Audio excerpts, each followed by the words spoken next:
Se noi dovessimo immaginare questa regione che inizia a mancarci soltanto quando siamo distanti, dovremmo pensare a quello che è una grande orchestra. Voi sapete che in un'orchestra ogni strumento è necessario affinché la sinfonia possa essere suonata. Ebbene, noi abbiamo i vini in questa grande orchestra, ognuno dei quali rappresenta un luogo specifico che viene raccontato. Vedete, in Friuli Venezia Giulia, lo sapete bene, lo sappiamo tutti noi che guardiamo, vengono parlate diverse lingue. È una terra di minoranze, è una terra dove si parla friulano, dove si parla italiano, dove si parla tedesco e dove si parla sloveno, ma la lingua più parlata in assoluto è il silenzio. E qual è quella sostanza che è in grado di tradurre quel silenzio? Il vino. Il vino è quel collante che tiene insieme le nostre identità separate e che fa in modo che ognuna di esse possa essere espressa, perché il vino legge la terra dove viene piantato. Vedete, siamo una terra di mescolanze. Non a caso qui dietro guardate anche delle palme per far sentire a casa chi è lontano. Non è certo tipico, ma qualsiasi cosa arriva qui impara la lingua della terra. Pensate ad esempio ai tanti vitigni internazionali che qui vengono piantati da 150 anni. Penso al Pinot Grigio, che è la produzione più ampia di questa regione, con 7.840 ettari, è qui da 150 anni. Ha imparato la lingua di questa terra, così come il Sauvignon, così come il Merlot, il Cabernet, che ormai sembrano quasi dei vitigni autoctoni per come noi li interpretiamo e per quello che rappresentano per noi. Accanto a questo ci sono i grandi autoctoni, il friulano sopra di tutti, la ribolla, la malvasia, la vitovska per chi arriva dal Carso, il picolit, assieme ai grandi rossi come il refosco, il tazzolenghi, il pignolo, patrimoni del nostro silenzio. È vero, magari non siamo molto bravi a raccontarci, ma è vero anche che un friulano parla attraverso il suo lavoro. Il lavoro è la lingua di un friulano e ogni vitigno che viene prodotto e ogni produttore parla con il suo lavoro e parla con la sua propria lingua ed è capace di farsi sentire lontano in tutto il mondo. Vedete, io vi racconto questa metafora per farvi capire che cos'è il vino. Se noi dovessimo passare un anno intero in totale silenzio e dover aspettare un anno per pensare una parola sola da dire, un giorno nell'anno, sottovoce e che venga sentita in tutto il mondo.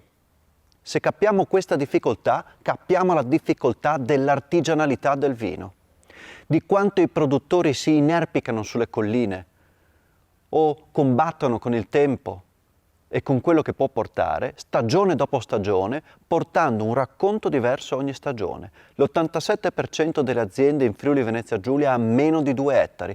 Vuol dire che siamo una terra di artigiani, di piccoli produttori. E fino a quando noi riusciremo a proteggere questa artigianalità e questo racconto specifico dell'identità, allora salveremo la terra. Quello che fa un friulano è pensare alla sua terra molto più che a se stesso, perché siamo più figli della nostra terra ancora di più di quanto non lo siamo dei nostri genitori.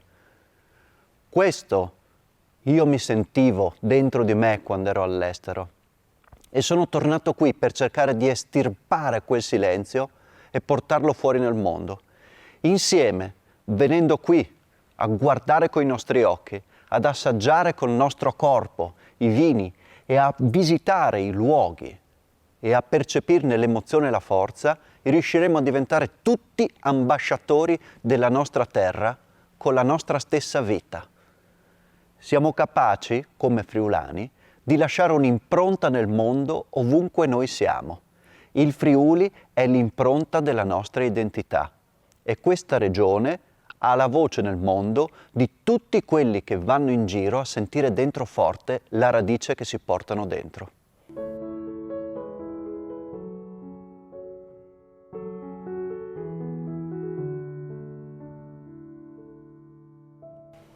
È una storia antica, quella dell'emigrazione friulana, che risale sì alla fine degli Ottocento, però ebbe il suo culmine fra due conflitti mondiali.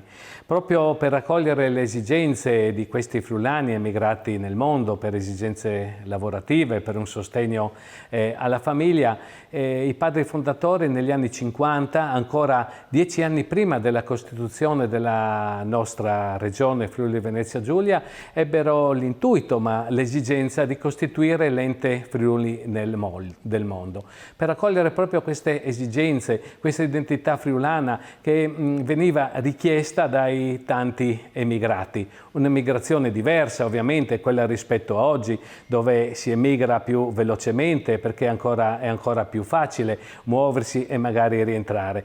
E pensare oggi all'ente Friuli nel mondo non significa richiamare quei valori di identità friulana, di cultura, ma anche quella solidarietà sociale che abbiamo conosciuto nel periodo del terremoto. Ricordiamo nel nostro terremoto del 76 tutti i friulani nel mondo si raccolsero in massa per dare un sostegno alla loro piccola patria.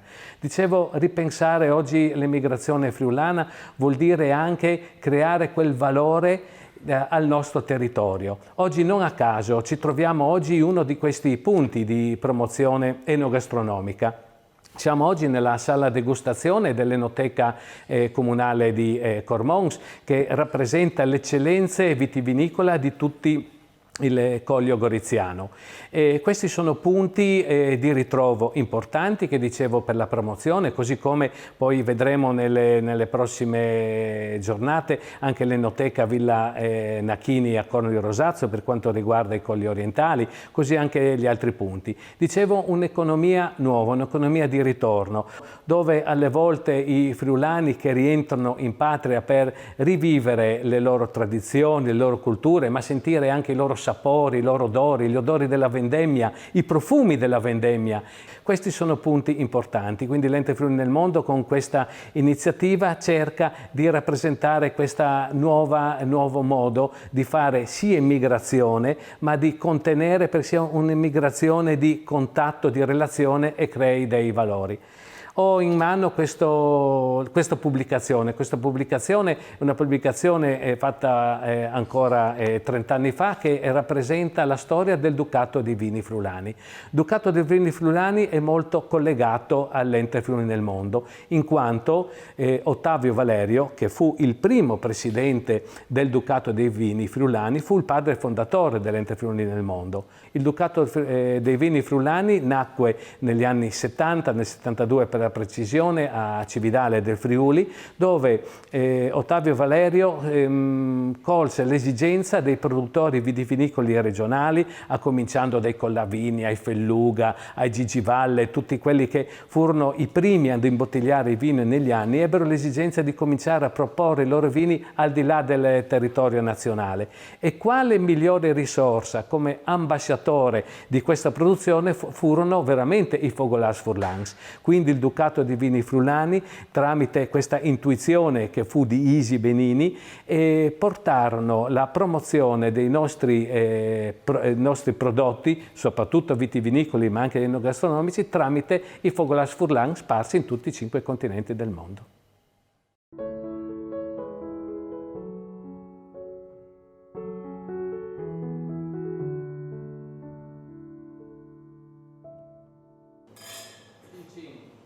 Buongiorno signori, buongiorno. Benvenuti in Enoteca di Cormons. Faccio un brindisi con voi con l'ottima scelta che avete fatto come vino, un friulano, l'abbinamento perfetto con il prosciutto crudo di San Daniele. Questo è un friulano 2018, ovviamente di Cormons, perché qui ci troviamo in Enoteca di Cormons. Noi siamo una cooperativa di soci produttori.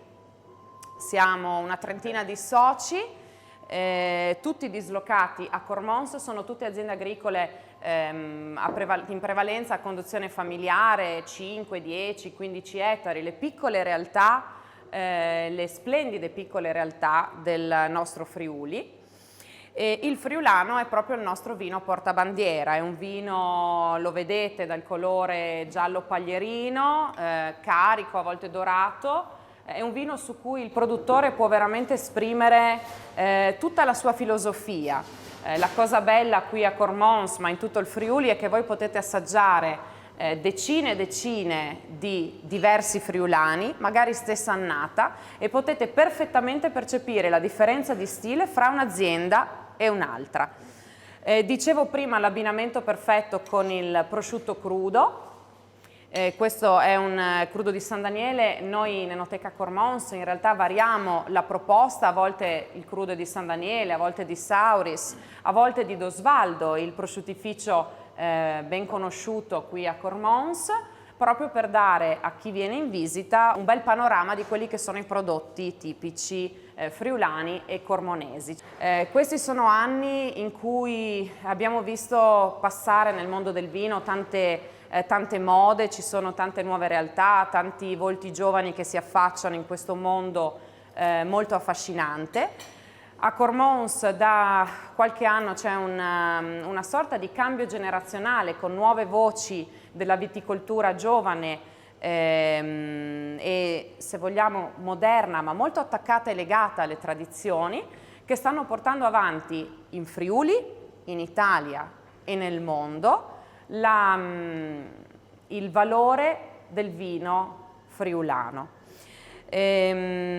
Noi cerchiamo di proporre il prodotto di Cormons, ma anche il prodotto di tutto il Friuli, con degustazioni, con eventi, con incontri, con percorsi tematici seguendo i vitigni internazionali come il Pinot Grigio e il Sauvignon, che qui crescono molto bene. Il pubblico, per esempio, dei turisti stranieri, penso soprattutto ai nostri amici austriaci e tedeschi, che sono sempre spesso qua in visita, sono grandi appassionati del Pinot Grigio, che come ci ha spiegato prima anche il dottor Claudio Fabbro è un'uva molto coltivata da queste parti, ma soprattutto con un focus sulla nostra grande ricchezza, cioè i nostri vitigni autoctoni, il friulano, che stiamo bevendo, la ribolla gialla, che è il nostro vitigno più antico e più, se vogliamo, alla moda, più richiesto dai giovani oggi,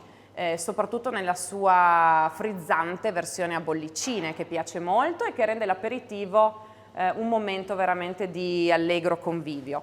E poi la Malvasia, un vino che ha grandissime potenzialità.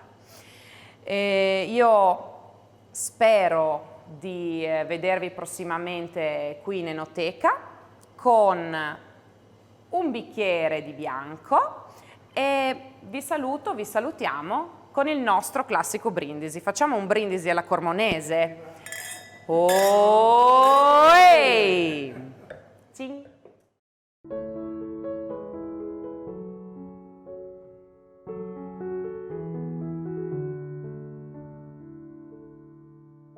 Non potevamo non venire in uno dei punti, direi, emblematici, poi simbolici di quello che è il Collio Cormonese. E qui ci troviamo in un posto che va anche a motivare il perché dal 2014 è stato acceso un progetto per arrivare ad un patrimonio dell'umanità all'UNESCO fra Collio, Borda e Quei. Il fatto che ci siano tre nomi, la stessa zona diversamente rinominata, si ricollega al pensiero mio di un tempo che dice che come i nostri vecchi, anche senza essere laureati in lingue straniere, si capivano perfettamente e i loro mercati erano aperti a tutto il mondo, anche se magari con una terminologia che oggi potrebbe anche far sorridere i millennials. Ecco, basta dire che qui ci troviamo in una località Zegla, che oggi non ha un confine che la separa da quello che vedete alle mie spalle, perché alle mie spalle, quindi parliamo di 500 metri, C'è un confine non confine che però dal 1947 al 2007 segnò un po' la vita di queste popolazioni. È appena il caso di dirvi che questo lento degradare, le colline che vedete qui alla mia destra, arrivano fino a quella casa padronale bianca che vedete, chiaramente di un'azienda vitivinicola. In alto vedete una casetta, una casupola, quello era un posto di blocco. Dal 2014 abbiamo finalmente in piedi un progetto che speriamo vada a buon fine, perché se lo merita, quella di un'UNESCO transfrontaliera che unisca il Coglio nostro dove noi siamo, al Coglio sloveno, che loro chiamano Brda, che i friulani chiamano Quei. Qui le cose sono cambiate moltissimo negli anni, ci sono generazioni che però non si sono mai mosse e hanno convissuto anche con una certa difficoltà, ma anche con prudenza, anche con voglia di andare d'accordo. E non a caso oggi ci troviamo in una di queste aziende che hanno il senso della cooperativa, il senso del cooperare positivamente, non dei confronti polemici, ma costruttivi di qua e di là di un confine virgolettato che non ha ragione di essere. Siamo in un'azienda, questa è l'azienda Blasic, dove il nonno ha lasciato il testimone al figlio Franco, il figlio Franco l'ha lasciato a Michele, che oggi è questo giovane vignaiolo, il quale parla per sé, ma avendo una visione molto aperta al benessere del territorio, conosce questa piccola realtà, che è piccola per modo di dire, che dà da vivere benessere a tutte queste famiglie che diversamente avrebbero lasciato l'agricoltura per andare verso mondi agricoli o industriali, che sono quelle che oggi conoscono la crisi che noi tutti viviamo in un momento di pandemia.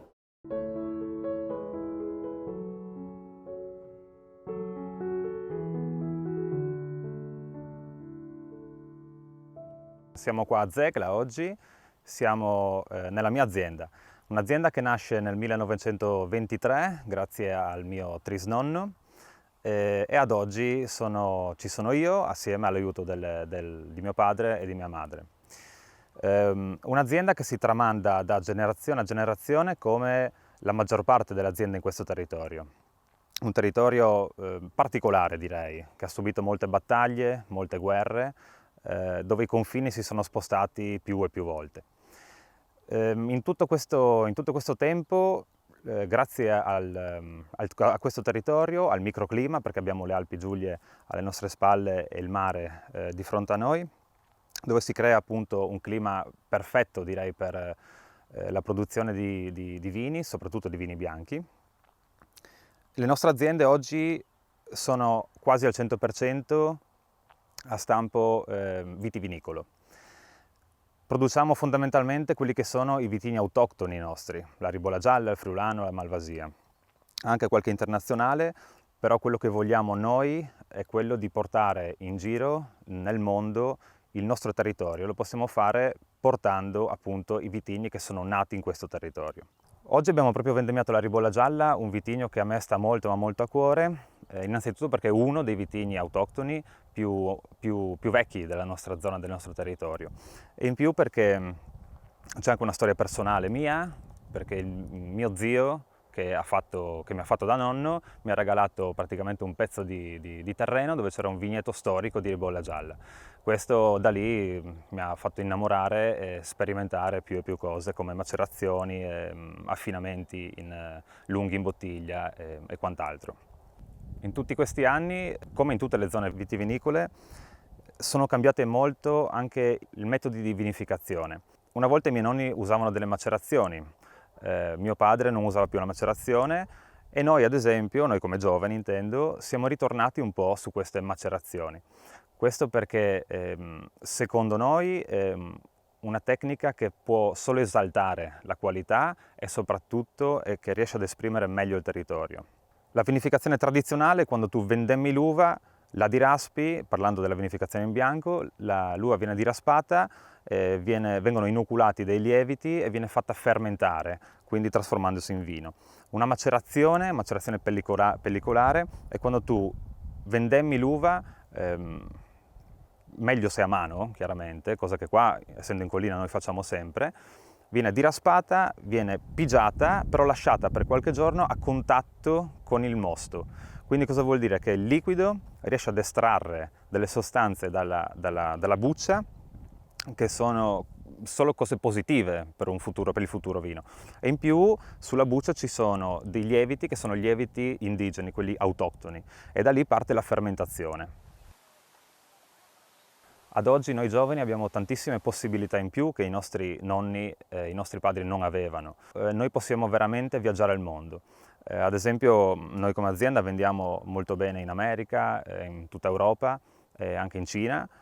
Questo semplicemente perché il cliente comunque bisogna conoscerlo personalmente. Ed è molto più semplice se tu prendi un aereo e vai in America direttamente e ci parli. Questa è una cosa che una volta non si poteva fare.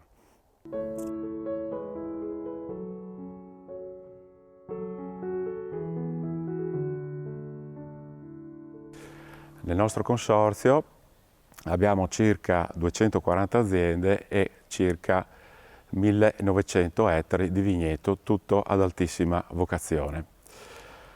La maggior parte delle uve prodotte, dei vini prodotti all'interno del nostro areale è a bacca bianca e su questi vorrei ricordare in particolar modo quello che noi consideriamo una bandiera dei colori orientali del Friuli, che è il friulano. Ovviamente si producono anche tipologie di vino che sono a livello internazionale, vedasi Pinot Grigio, Sauvignon, Chardonnay.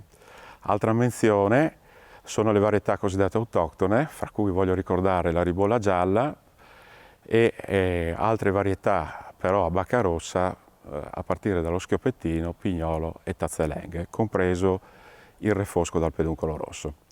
All'interno del nostro consorzio abbiamo la bellezza di 3 DOCG, denominazione controllata e garantita, che riguardano il ramandolo, che riguardano il bianco di Rosazzo, che è il vino che si produce nell'areale di Rosazzo, e poi quello più importante, quello che per noi rappresenta anche la nostra storia, quello che era considerato il re dei vini, che è la DOCG del Picolit. La particolarità dei colori orientali è che si estendono su una zona estremamente vasta.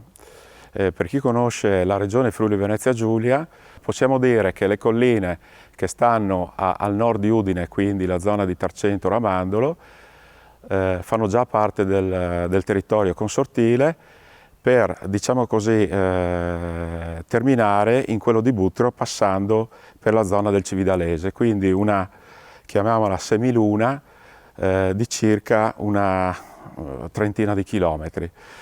Le nostre colline sono veramente particolari, mi piace sottolinearlo perché la cosiddetta marna calcarea che abbiamo nel nostro territorio è veramente un territorio particolarissimo, un habitat altrettanto particolare, tant'è che all'interno del nostro consorzio abbiamo non solo una varietà a produzione, ma ne abbiamo quasi una ventina. E questo è un punto di forza del consorzio di colori orientali. Potremmo dire che all'interno del nostro territorio abbiamo la bellezza di 9 siti comunali che compongono appunto il nostro consorzio. Potremmo dire che per ogni sito abbiamo una particolarità, una peculiarità. L'invito che estendo a tutti voi è quello di visitare la nostra magnifica regione e in particolar modo tutto l'arco, diciamo, collinare delle nostre magnifiche colline dei colori orientali, magari di pernottare nei nostri agriturismi e magari di fare una bella passeggiata, una bella avventura a livello di cicloturismo, visto che abbiamo la possibilità, sempre all'interno dei colori orientali, di avere delle strutture appositamente attrezzate.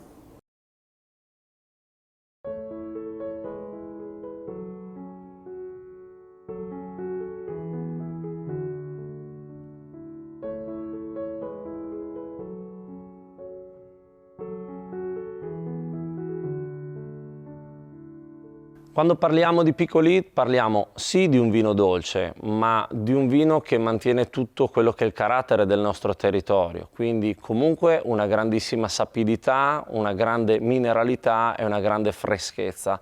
Infatti qua da noi non è abitudine solo abbinarlo ai dolci del territorio, ma anche abbinarlo come aperitivo a inizio pasto o come abbinamento alle volte a qualche zuppa o addirittura a qualche carne. È un vino che effettivamente proprio per questa sua freschezza si può prestare anche a un vario utilizzo gastronomico.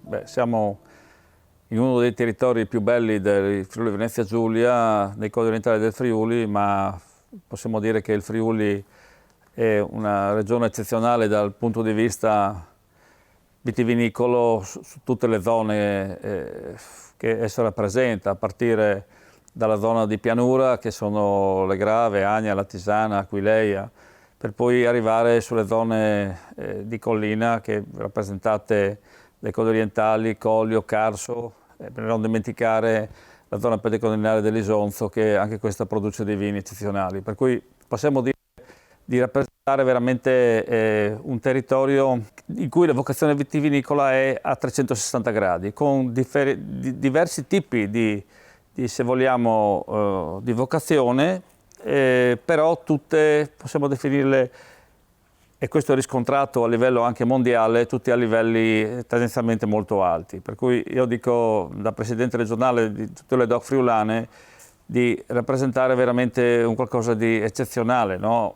Con tantissimi vini, fra cui sicuramente siamo più conosciuti nel mondo per i grandi bianchi che produciamo, per una serie di proprio concetti legati ai vari tipi di terreni e quant'altro, ma dal Pinot Grigio al Sauvignon, a quello che è il nostro, forse uno dei prodotti più tipici, che è il friulano, ma senza dimenticare che facciamo anche dei grandissimi rossi e non dimenticare i dolci, vedi Verduzzo, Piccolit e con le zone del Ramandolo e quant'altro. È un territorio che è eccezionale perché vicino abbiamo vari altri stati, vedi Slovenia e Austria, che sono delle componenti importanti. Oggi una delle cose che sta portando, se vogliamo, più successo al Friuli Venezia Giulia è anche il turismo enogastronomico. Tutto il concetto di queste aziende vitivinicole che hanno investito molto in posti letto, in un sistema in cui la gente viene e vede veramente quello che i produttori fanno. Io, da Presidente del Consiglio delle DOC, lavoriamo su questo concetto di assistenza tecnica regionale, sulla lotta guidata e quant'altro, dove sempre di più la salvaguardia dell'ambiente, no? Stando molto attenti a quelli che sono il modo di produrre, di mantenere un territorio sempre più pulito dal punto di vista proprio del modo di lavorare, ci porta dei risultati veramente incredibili, cioè situazioni di grande qualità dei vini, ma grande qualità anche del territorio. E questo cosa porta? Che il turista che viene in queste zone praticamente vede veramente la passione che mettono i vignaioli friulani sul portare avanti il modo di produrre, e questo si ripercuote sull'aspetto turistico, perché l'aumento che c'è stato negli ultimi 4-5 anni con il fatto di aver messo in piedi a livello regionale, con promoturismo regionale, tutto il discorso delle strade del vino del Friuli Venezia Giulia nel suo complesso, praticamente sta portando veramente a un arrivo di numeri enormi di turisti da tutto il mondo, e questo sarà, secondo me, proprio il percorso per far crescere l'immagine friulana a livello mondiale. Perché la forma, credo, più importante è che uno venga sul posto, capisca di cosa si sta parlando, e su questo credo che i Fogolars sono un modo anche per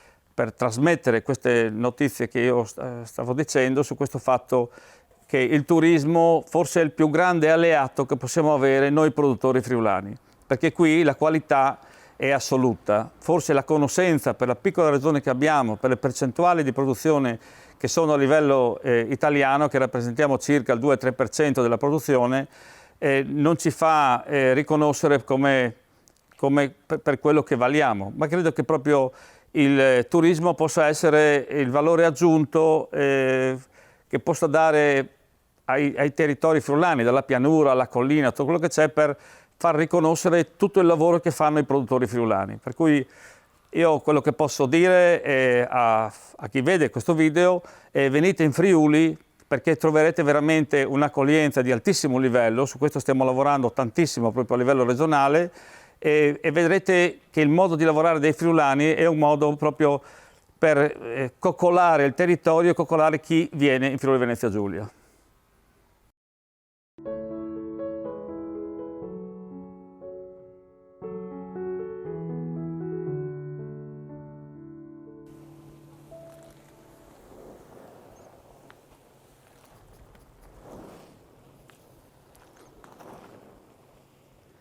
Siamo alla fine di settembre, quindi alla fine della vendemmia, e le prime uve rosse sono entrate in cantina. Questo è il Merlot che noi gestiamo come faceva il nonno 50 anni fa, quindi 2 settimane di fermentazione nei tini aperti e la follatura manuale 2 volte al giorno. Tutto questo per poter estrarre il meglio da quest'uva che abbiamo coccolato per tutto un anno intero. Quindi i tannini, il colore e soprattutto gli aromi del Merlot. Quegli aromi dolci, belli di frutta che ci raccontano molto del nostro Collio.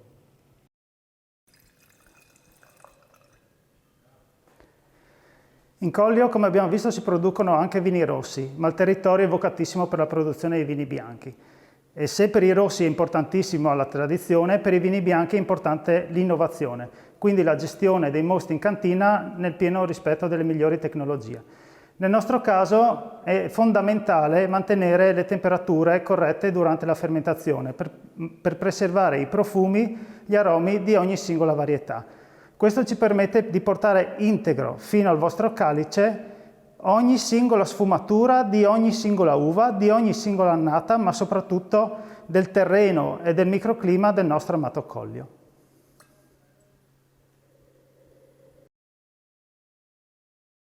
Siamo nel luogo più importante della nostra cantina, il magazzino in cui conserviamo le vecchie bottiglie. Queste ci servono per capire quanto durano i nostri vini nel tempo, perché il Collio è una zona che può esprimere grandissima qualità nei vini invecchiati. I vini del Collio sono dei vini molto buoni fin da subito, però sicuramente con qualche anno di affinamento in bottiglia assumono un carattere ancora più forte, ancora più deciso, ancora più rappresentativo del nostro territorio.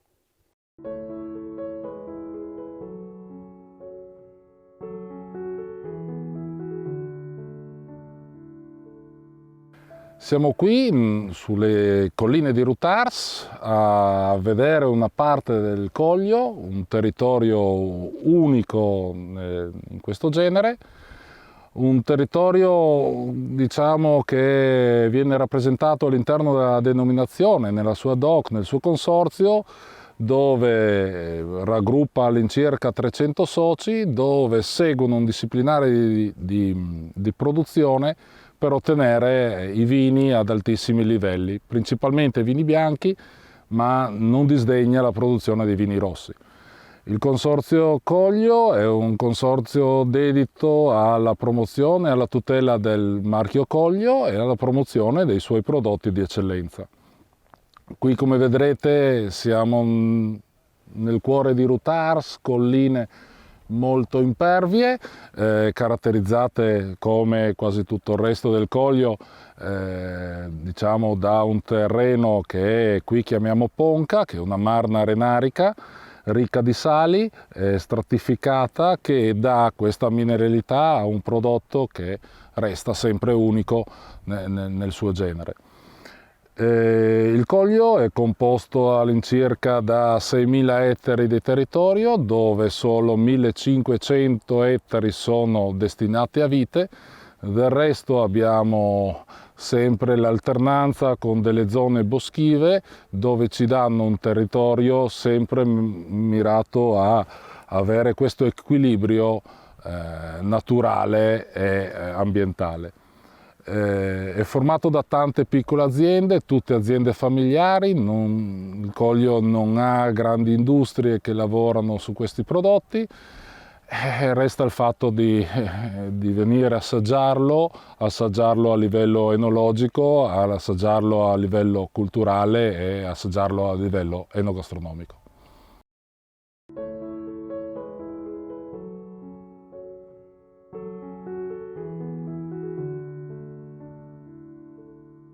Siamo nella cantina Canus a Corno di Rosazzo, al confine dei colli orientali e del Collio del Friuli. E specificatamente siete presenti nella nostra, diciamo, barricaia. Questa stanza è stata costruita, pensata appositamente per invecchiare soprattutto i nostri vini rossi. Le varietà, diciamo, più importanti che noi produciamo qui sono il Merlot, sono il Refosco e sono il Pignolo. Pignolo che in realtà ha una connotazione, si dice sia autoctono, ci sono pochissime cantine che lo producono e qui sul Colle di Gramogliano si esprime al meglio. Abbiamo la possibilità di poterlo fare, diciamo, evolvere, finare a lungo in queste barrique. Usiamo le botti piccole e le botti grandi, per cui almeno 3 anni, diciamo, di affinamento viene effettuato. Tant'è che l'annata corrente, la nostra, del Pignolo è la 2012. Possiamo anche vedere in questa barricaia il substrato sul quale le nostre vigne crescono da diversi anni. L'esempio qui vicino è quello della ponca, che è questa marna che consente poi alle piante di nutrirsi e di crescere in maniera adeguata.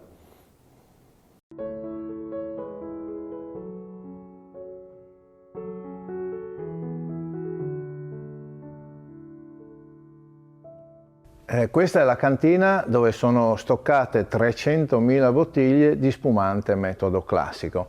Sono in fase di affinamento sur lit, come si chiama tecnicamente, in attesa quindi di preparazione, quindi di evoluzione prima delle fasi finali che comportano la messa in punta della bottiglia e successivamente la sboccatura, come vedremo.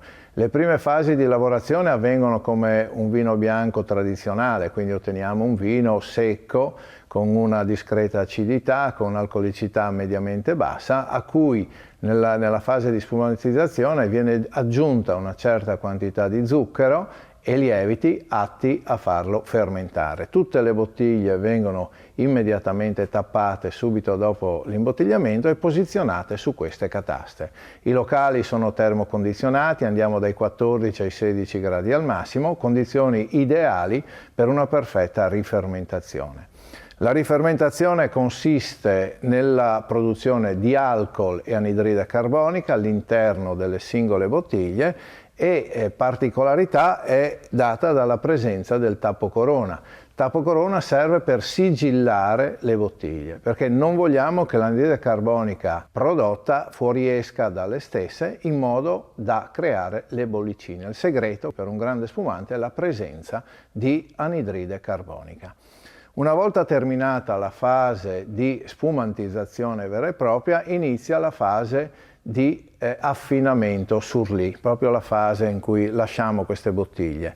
E in cosa consiste? In pratica consiste nel lasciar affinare, quindi fare in modo che il lievito, la lisi del lievito, quindi la distruzione, l'autodistruzione cellulare del lievito, vada a cedere al prodotto quelle caratteristiche che noi ritroviamo poi in bottiglia. Più il prodotto rimane sui suoi lieviti e quindi più abbiamo questo degrado, più il prodotto diventa personale, si personalizza e diventa molto più importante. Le nostre linee di prodotti vanno da un passaggio sui lieviti per almeno 30-36 mesi ad un massimo di 60-72 mesi, a seconda ovviamente delle tipologie che andiamo a produrre. Quindi la sosta rimane per 3 anni su queste cataste.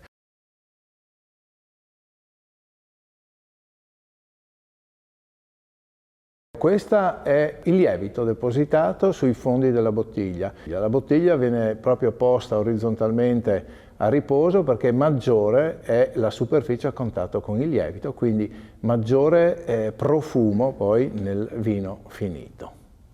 Abbiamo, come dicevo, minimo 36 mesi in questa posizione, dopodiché le bottiglie vengono inserite all'interno dei cestoni allo scopo di poter portarle verticalmente con il tappo della bottiglia rivolto verso il basso, in modo che lo sporco sia tutto localizzato sul tappo. Quindi l'obiettivo di questa macchina è proprio quella, quindi di variare un po' alla volta l'inclinazione fino a portare la bottiglia perfettamente verticale.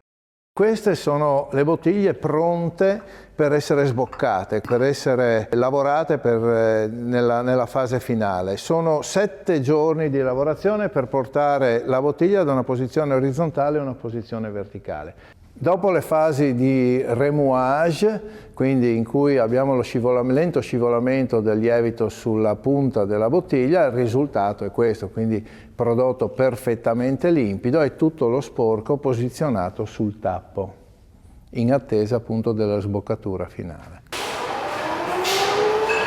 Ecco, le bottiglie stanno arrivando per essere portate all'ultima fase di lavorazione. La prima appunto fase è quella che consiste nel spostare la bottiglia dal cestone inserendola in un frigo costruito appositamente per fare in modo che una parte del glicole, ovviamente raffreddato a meno 32 gradi, sia a contatto con la punta della bottiglia per congelare il nostro tappo.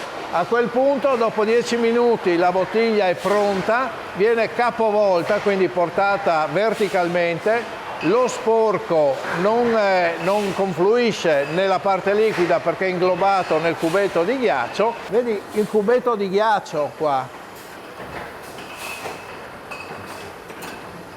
E quindi si può passare alla fase finale, che è quella della sboccatura vera e propria, che consiste nell'apertura della bottiglia, quindi l'apertura con un semplicissimo cavatappi, viene aperta la bottiglia, all'interno ci sono 6 atmosfere di pressione e il tappo, quindi con lo sporco, viene sparato fuori. A quel punto la bottiglia è aperta dopo tanto tempo, passiamo alla fase finale, che è quella dell'immissione del liqueur d'expédition, che è il liquore finale che serve a dare un tocco in più di qualità e soprattutto di tipicizzazione al prodotto. Poi la bottiglia viene rabboccata, portata a volume. Dopodiché si passa alla tappatura, alla gabbiettatura ed infine il lavaggio prima della sosta di un paio di mesi, prima dell'emissione in commercio del prodotto.